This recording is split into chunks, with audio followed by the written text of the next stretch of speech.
La etapa creo que de momento muy fructífera para todos, ¿no? Un proyecto diferente, un proyecto pues muy nuevo, el que se empieza a gestar en el mes de junio con un futbolista de la plantilla anterior, de 20 que somos, y todo eso lógicamente lleva su tiempo, es un proceso de conocernos mutuamente, de saber qué ideas tiene el entrenador, de que el entrenador sepa qué futbolistas tiene y qué tipo de fútbol se va a poder o va a tener más éxito bajo su criterio. Y bueno, pues ya digo, ese proceso que es lógico, ¿no? y que es normal. Aún así, ya digo, encantado de estar en Leganés, encantado de contar con la plantilla que tengo, con el grupo humano que creo que hemos formado, tanto cuerpo técnico como secretaría técnica, como la plantilla. Y bueno, un poquito bien, en medio de la travesía, ¿no? Y ahora mismo creo que estamos en esa fase de la temporada un poco de que siempre le llamamos del desierto, ¿no? Que ya el principio está lejano, el principio ya casi no te acuerdas, pero las metas todavía también quedan mucho para conseguirlas. Por lo tanto, fase, ya digo, importante de la campaña, ¿no? Tuve la fortuna, creo que es una fortuna, de ser muy longevo como futbolista. Yo finalicé con 38 años en el Racing de Santander, en primera. Y bueno, siempre ha sido mi pasión. El fútbol desde niño, yo creo que casi todos los niños en el colegio, en el recreo, soñamos con ser futbolistas, ¿no? He tenido esa suerte de poder vivir de ello, de poder disfrutarlo muchísimo en el terreno de juego. Y luego, si te sigue apasionando esto, yo creo que hay dos caminos, ¿no? O el camino de las oficinas, un poquito de secretarías técnicas, más un poquito más tranquilo, sin tanta vorágine, o el olor a césped todavía, ¿no? Y el camino de los banquillos y el formar parte de un cuerpo técnico, sacarle el máximo rendimiento que puedas a tus recursos.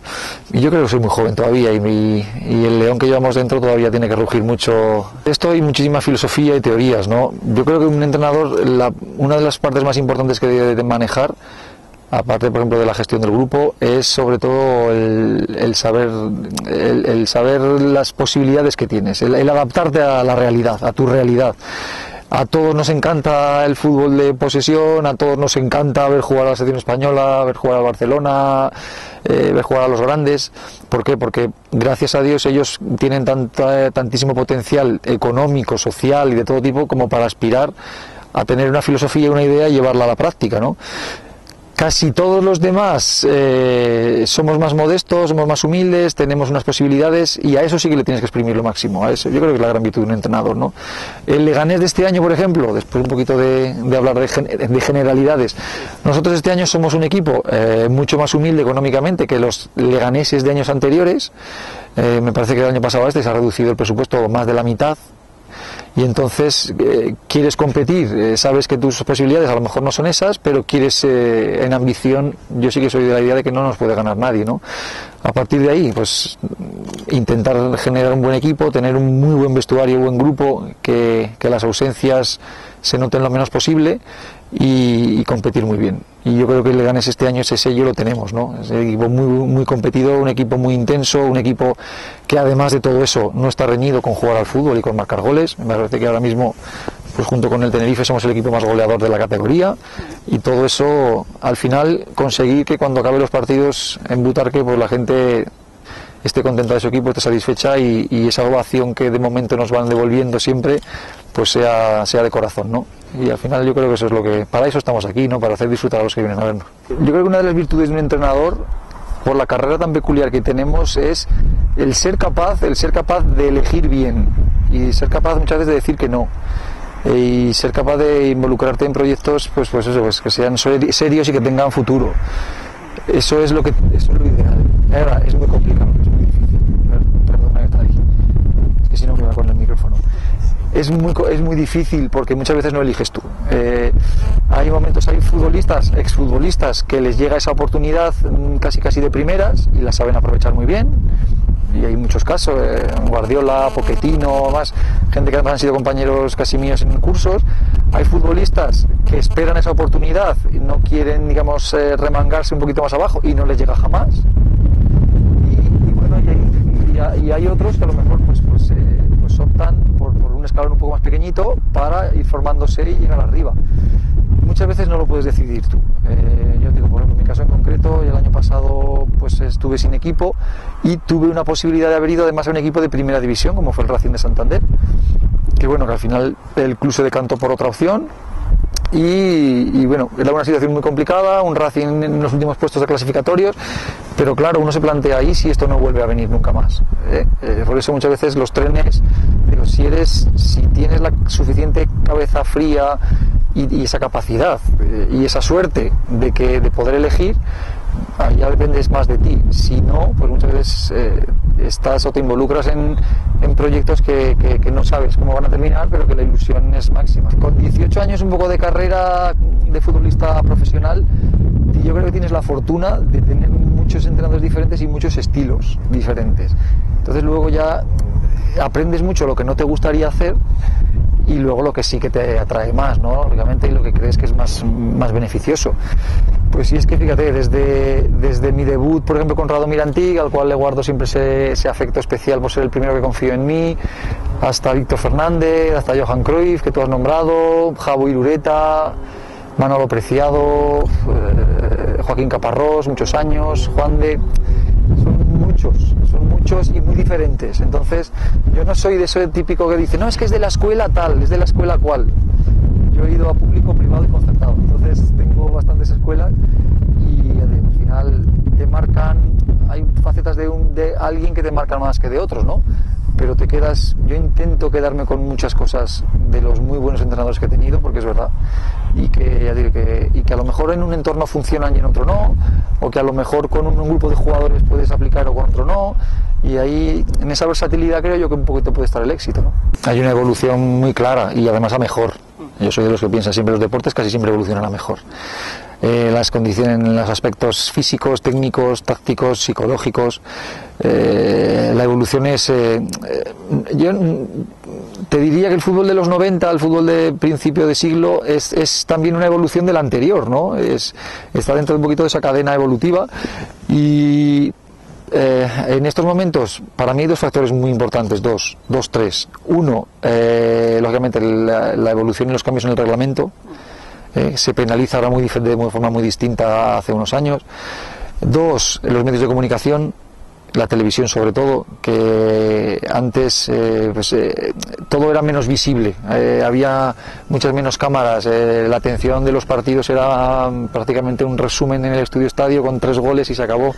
Hoy día cualquier partido de segunda B pues tiene una repercusión y una repetición de imágenes y 4 o 5 cámaras aun el partido que menos digamos producción tenga, ¿no? Y todo eso hace que mejora. A partir de ahí la evolución también de los técnicos, la globalización un poquito. Antes casi cada país, cada sitio, cada región por ejemplo de España tenía un estilo muy propio, ahora está mucho más globalizado, todos nos parecemos mucho más y todos copiamos, gracias a Dios, lo bueno de los demás, ¿no? Entonces, pues sí, la evolución existe, como evoluciona la sociedad y además, como no lo quieras ver, sí que tú te quedas atrás con una facilidad terrible, ¿no? Siendo defensa en el fútbol español, en la Liga Española, yo creo que tenemos la fortuna, entre comillas, de siempre estar lidiando con los mejores delanteros del mundo, ¿no? Yo recuerdo, ahora ya suena ya casi como al abuelo Cebolleta, ¿no? Pero yo recuerdo, pues Hugo Sánchez, me tocó cuando yo tenía 19 años, recuerdo a un negrito de la Real Sociedad, un tal Atkinson, que aquello era un roble, era chocar con él y salir despedido siempre. Y delanteros, bueno, pues Kiko, luego Laudrup de compañero, Stoikov, Butragueño, nivelazo, ¿no? Entonces, eras tú el que tenías que ponerte enfrente e intentar que ellos, pues ese día no lo tuvieran bueno. Siempre pasa eso, el espectador neutral lo que quiere es ver espectáculo, el espectador de tu equipo lo que quiere es que juegue tu equipo bien y ganes tú, y eso, una de esas partes está incluida en que el rival juegue poco o intente que no le salgan las cosas, ¿no? Pero eso es el deporte, eso es lo que creo que es la bonita y la esencia de este juego, que por eso me gusta tanto. Yo fui un defensa duro, he conocido pocos buenos defensas banditos, muy pocos, pero sí que fundamentalmente yo creo que también acrecentada porque muchas veces había momentos o había partidos y muchas de las veces era contra equipos de Madrid, que aquí todo tiene mucha más repercusión, y lo puedo decir con conocimiento de causa también ahora que estoy aquí, pues siempre era mucho más trascendente. No era lo mismo un partido, una acción determinada en un Zaragoza-Murcia o en un Racing-Hércules, que contra la Leche y contra el Madrid. Siempre todo era mucho más, pues lo que hablábamos antes, ¿no? Había muchos más focos, muchas más cámaras, era más trascendente, y todo eso hace que se forjara pues un poquito una fama, ¿no? Una fama, digo, de futbolista duro, eso sí, agresivo, una agresividad bien entendida, que en algunos momentos nos pasamos de la raya, también es verdad, y ya había algún señor de negro para mostrártelo rápidamente, pero de ahí no había más, no era, digo, no era el Yeti ni ningún monstruo que andaba por las calles. Hubo algunos momentos de mi carrera que parecía que prácticamente iba asesinando abuelitas por las aceras, ¿no? Y no era así. Yo lo considero un magnífico defensa.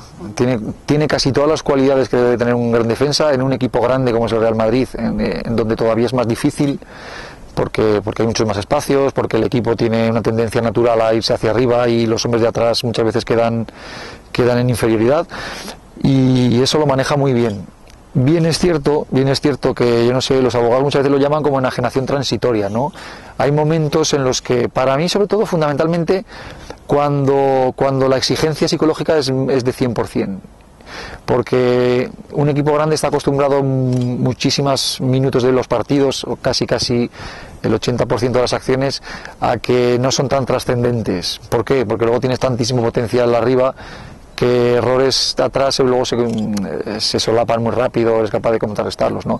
Cuando son partidos de mucha tensión, cuando hay momentos en los cuales, ya digo, la concentración tiene que ser máxima, ahí es cuando hay situaciones en las que el cable salta, ¿no?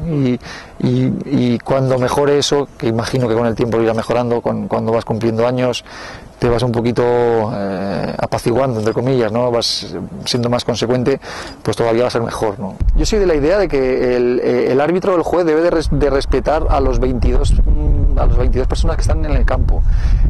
Es verdad que, lógicamente, jugadores talentosos, pues como Messi, como Cristiano, como este tipo de futbolistas, Iniesta, lo más lógico, lo más normal es que por su tipo de fútbol pues reciban más faltas que las que ellos, digamos, propongan, ¿no?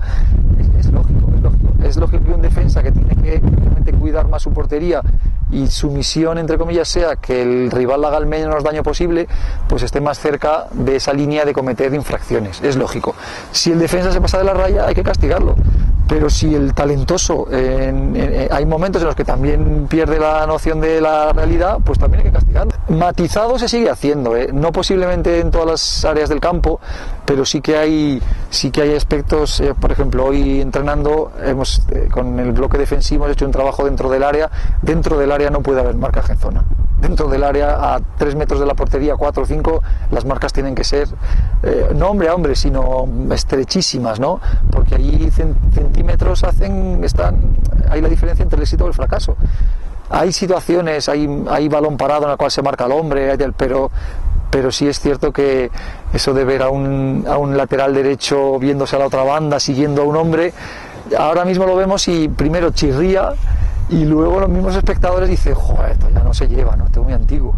Hace falta otros mecanismos también para frenar al futbolista.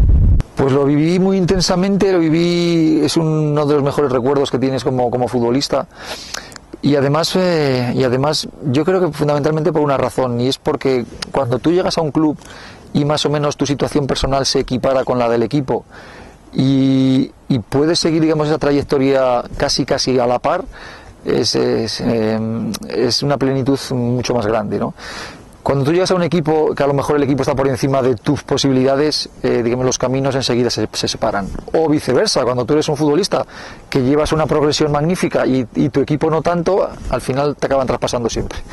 Cuando eres capaz de 5, 6, 7 años de llegar en segunda, de crecer, de ascender, de consolidarte en primera, de meterte en Europa, y ya prácticamente, ya en mi caso el imperativo de la edad, pues lógicamente ya llega un momento en que lógicamente decaes, ¿no? Pero fueron años muy bonitos, de crecimiento, de sentir, de jugar casi siempre, de sentirte muy querido, de seguir sintiéndote muy querido en una ciudad como Sevilla, y para el sevillismo, entonces, fue magnífico, ¿no? Es de los momentos, por lo menos lo que siempre hablan los sevillistas con los que yo hablo, es de esas épocas en las que se identificó mucho, se fidelizó mucho a la gente, porque eran épocas complicadas, y cuando era una época difícil y tú ves que tu equipo, a lo mejor un poquito lo que pasa con el Leganés este año, tú ves que tu equipo da la cara, que tu equipo con lo que tiene siempre le saca al 100%, que hay días malos porque los hay, pero que aún así no les puedes echar casi nada en cara. Es un poquito como cuando a tu hijo, ¿no? Tú a tu hijo le exprimes al máximo, pero siempre que a poquito queda es un orgullo, ¿no? Entonces, guardo muy buenos recuerdos de aquella época. Aquella situación, aquel entorno era muy distinto al actual, muy distinto. El de hoy día es más, creo que más complicado primero porque aquello fue un crecimiento, sí que se pudo tocar fondo en un momento dado, y fue un crecimiento, todo el mundo muy consciente de que o se hacían las cosas así, o si no aquello era prácticamente tenía fecha de caducidad. Y entre todos muy, ya digo, muy conscientes de lo que éramos, y todo el mundo muy implicado, llegamos pues a crecer mucho, ¿no?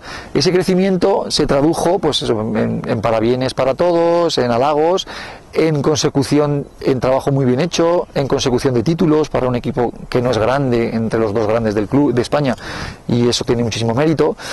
Y cuando te ves allá arriba es muy fácil ya despistarte, es muy fácil ya cambiar objetivos, hay muchas más tentaciones, ya no son, los criterios no son los mismos para, pues por ejemplo, para fichar, y ahí es cuando tienes muchos números, como no te sigas muy centrado en lo que quieres y en lo que eres, tienes muchas papeletas para decaer. Eso lleva un declive. Ese pasado que ya lo tienes ha sido muy, muy glorioso, y no es lo mismo venir de un pasado complicado a venir de un pasado glorioso y no estar a la altura. Y ahora Sevilla económicamente la situación no es buena, por no decir que es mala, y ahora la exigencia sigue siendo alta y no es sencillo. Ahora es una tesitura más compleja para trabajar en el club, porque hay muchos ejemplos de ello, ¿no? El club empezó en 3 años, lleva 6 entrenadores. Anteriormente en 6 años ya teníamos 1 o 1 y medio. Entonces son síntomas, ¿no? de que no es lo mismo, lógicamente. Conocí a José María del Nido en mi época de futbolista, de capitán del equipo, sustituyó a Roberto Alés, que fue el anterior presidente, con el cual yo llegué a Sevilla, con 2 caracteres muy distintos los dos.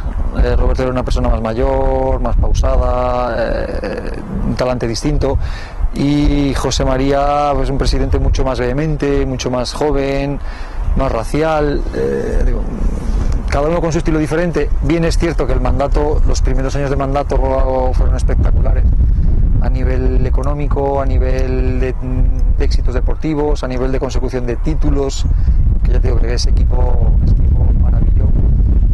Y ahora están un poco en esa situación un poquito más de deriva, ¿no? De situación personal muy complicada, con una condena, parece que no en firme, pero ya en primera instancia, con una situación social en el club que no es todo lo más tranquila que se desea, y bueno, pues esa es un poquito la situación que hay actualmente, ¿no? El hecho de que se perdure en el tiempo, pues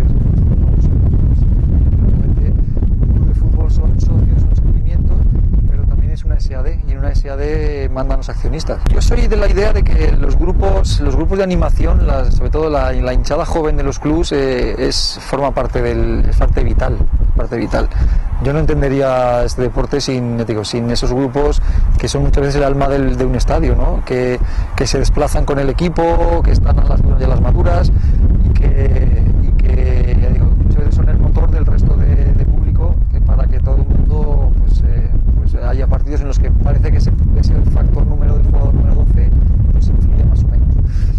Eso sí, pero la violencia no. Entonces, ¿qué ocurre? Que en estos grupos de gente joven, de gente, pues suelen incrustarse elementos nocivos. Y cuando ya pasa de castaño oscuro, pues lógicamente hay que actuar. Ya te digo, animar está fantásticamente bien, y desplazarte con el equipo y sentir 2 colores y dejarte la garganta está fantásticamente bien. Ahora, eso no conlleva el hecho de que haya que perpetrar fechoría tras fechoría, ¿no? Ya digo, es lo de siempre. Con los violentos y los que no están por las normas, pues lógicamente hay que actuar con mano firme contra ellos. Con el resto, yo me niego a pensar que cualquier grupo que pueda tener 2.000 socios sean los 2.000 delincuentes. Es imposible. La salud a nivel económico, mala, pero como el resto de la sociedad española. Es una situación que la burbuja en la que el fútbol ha vivido algunos años era insostenible, y ahora pues estamos pagando las consecuencias. A otros niveles, en cuanto por ejemplo a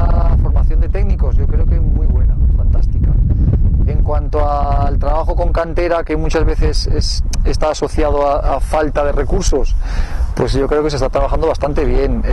La punta del iceberg, nuestro iceberg futbolístico, la punta es muy brillante. Las selecciones están consiguiendo unos éxitos que hasta ahora que eran vamos, ni soñados, ¿no? Tanto en las absolutas como en categorías inferiores. Y todo eso habla de que ese iceberg, digamos, es solvente, es brillante. Ahora, debajo del agua hay una parte muy importante, pasando muchas dificultades, sobreviviendo a duras penas y muchas veces dando esa imagen que tiene el aficionado, que a lo mejor no está muy metido en esto, de que el fútbol es maravilloso, de que viven todos muy bien, de que Cristianos, Messi, Iniestas, Sergio Ramos y Xavis tienen de todo y son así de frívolos, ¿no? Cuando esos son 10, no hay más, 10, 20, no hay más. El resto, hay muchísima gente y muchísimos futbolistas no tan sobrados, pasando más penurias, muchos de ellos sin cobrar. La categoría, por ejemplo, nuestra segunda B se vuelve muy local, muy localista, pues porque es la coyuntura que nos toca, ¿no? Entonces, sí es verdad que puede haber una imagen un poquito distorsionada de lo que es la realidad más global. Mira, muchas veces yo esta pregunta intento contestar con otra, ¿no? Y en este caso, por ejemplo, tú que me la haces, a ti te haría la siguiente pregunta. Si tú o usted con 18 o 19 años tuviera la ficha que tiene un jugador del Real Madrid, del Barça, del Atleti, del Sevilla, tuviese eso, un cochazo en la puerta, tuviese 4 o 5 muchachas deseando que vayas a tomar con ellas una Coca-Cola, ¿a ti te quedarían ganas de estudiar? ¿Te quedarían ganas de formarte? Yo creo que esa pregunta es importante, porque muchas veces desde esa perspectiva se ve un poco diferente. Bien es cierto que hay mucha frivolidad, bien es cierto que todo lo que rodea a esos chicos jóvenes pues te invitan a no centrarte, pero luego hay personas y personas, ¿no? Hay mucho tiempo, tienes tiempo prácticamente para todo, tienes energías para todo, tienes capacidad para poder ser un tipo sensato y disfrutar de la vida, de la profesión, y sobre todo de esta profesión tan bonita para nosotros, que es lo que hemos querido ser de niños, ¿no? El tirarlo por la borda sí es una auténtica bobería, ¿no? Porque da tiempo a todo y eres capaz de sacarle partido a situaciones que un chico normal que tiene sus estudios, su trabajo y tal, pues no tiene posibilidades, pero luego saber que vives de tu cuerpo, que vives de tu concentración, que vives de prepararte para competir los domingos, ¿no? Que al fin y al cabo es de eso por lo que te preparas.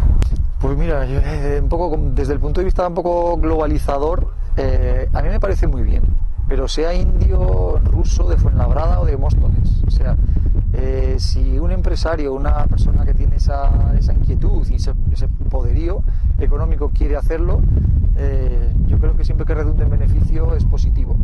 Ahora bien, tú me has nombrado ejemplos de ligas en las cuales, por ejemplo, entran inversores extranjeros, pero antes de que entren, lo primero que les piden es una solvencia y luego que te avalen un presupuesto. Entonces, a partir de ahí, que entre. Aquí, como somos, aquí viene pues un tío con un turbante de Pakistán que simplemente porque sea exótico, pues dice, viene en una limusina y nos engaña a todos y le dejamos firmar sin ni siquiera depositar el dinero. Así nos va. Para mí una cosa que es muy importante es primero qué tipo de deporte queremos. Por ejemplo, en Estados Unidos lo tienen muy claro. Ellos, sus deportes americanos les da absolutamente igual, ellos quieren espectáculo. Y entonces la salud de quien lo practica, pues bueno, no les importa mucho más, ¿no? Hay multitud de casos y hay un montón de estudios clínicos hechos ya de las secuelas que trae en exdeportistas de fútbol americano, de béisbol, de baloncesto, de cómo quedan después.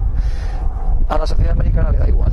El fútbol, yo jamás te diré que no exista el dopaje porque no lo sé. Entonces sería querer darnos los de buenos cuando a lo mejor puede haber gente que pueda estar haciendo trampa. En mi caso particular no lo he visto, en el sentido además porque sí que es verdad que para mí es un deporte primero de equipo, de conjunto, que ya las situaciones cambian, no son deportes individuales, o como por ejemplo el ciclismo, que sí es de conjunto, pero que en los momentos cumbre son 6 o 7 los que tienen que tirar de ellos mismos, de su cuerpo. Y luego hay tantas facetas que son determinantes que porque tú seas o más rápido, o más veloz, o saltes más, o tomes algo para ganar en concentración, si se lo toma mi hermano va a jugar fatal, porque no tiene capacidad. Y si se lo toma el Barça, pues como tocan el balón, creo que por mucho más fuertes que fuesen, no lo iban a hacer mejor. Pero ya digo, es un deporte complicado para los dopadores, porque hay muchas variables muy diferentes y no puedes influir en todas, con lo cual ya digo, es distinto a un altera, a un velocista, a un fondista, que es casi desarrollan una capacidad física y a partir de ahí pues se hacen mejores, ¿no? Yo creo que responden casi siempre a intereses detrás de quien dice eso, va buscando luego algo diferente, ¿no? ¿Hacen daño? Sí, hacen daño. Y además, y yo entiendo, es que es normal, es que en la época que nos está tocando vivir, en el que ya no creemos en nadie, en el que los mitos más que parecían, pues eso, el deporte que estaba un poco a salvo de política, de juzgados, de fiscalías, en la cual ya prácticamente nadie creemos porque es uno tras otro, pues es triste porque además el deporte creo que siempre debe de ser un ejemplo para los niños, debe ser un ejemplo para seguir de una serie de valores que ya digo, que luego es normal, yo entiendo que la gente desconfíe, porque si Armstrong lo demostró, lo dijo al final, y lo dijo porque ya no le quedaba otro remedio, ¿por qué los demás no lo van a hacer? Entonces nos instalamos siempre en la duda permanente y en el mundo de la trampa, ¿no? Y como no se castiga lo suficientemente duro, aunque suene así muchas veces el ser humano, es importante que nos convenzamos, es importante que seamos capaces de que las personas nos escuchen, de que tengamos unos comportamientos lógicos, pero cuando no los tenemos hay una segunda parte que es pues la represalia, y es el castigo no para todos, sino para quien incumple, que si no, las civilizaciones hubiésemos progresado poco. Normalmente yo escucho a la gente que dice, cuando el río suena, agua lleva, y es un poco de lo que hablábamos ahora mismo, nos estamos instalando ya en la duda, vamos a dudar de todo porque algo habrá sano, pero poco. Nos han dado mucha caña, fundamentalmente además ha coincidido siempre cuando los resultados deportivos han sido buenos. Mientras hemos sido un país del montón en muchas facetas, en muchos deportes, pues bueno, pues tampoco nos hacían mucho más caso. Cuando destacamos en fútbol, en tenis, en baloncesto, en ciclismo, en tal, ¿qué pasa con los españoles, no? Y como sí es cierto que nuestras normativas y nuestras leyes son tan laxas y tan permisivas con la duda, pues eso hace que, ya digo, que piensen mal nosotros. ¿Habrá razones? Pues posiblemente las haya. Hasta parece que en el caso de Lance Armstrong, que ahora es el más mediático, pues hay una conexión con Girona que parecía que narices, siempre aparecemos nosotros. Yo no sé qué nos sucede, que llevamos la picaresca siempre al grado supremo y ya te digo, y esa sensación de impunidad de que no pasa casi nunca nada. Y como no pasa nada, pues hagas lo que hagas, al final nadie trasciende, a nadie, entre comillas, lo linchan mediáticamente como para que no pueda salir de casa y tenga que desterrarse a otro sitio, y aquí vale todo, ¿no? Esa es la sensación que al final nos llevamos todos cuando vamos a nuestras casas.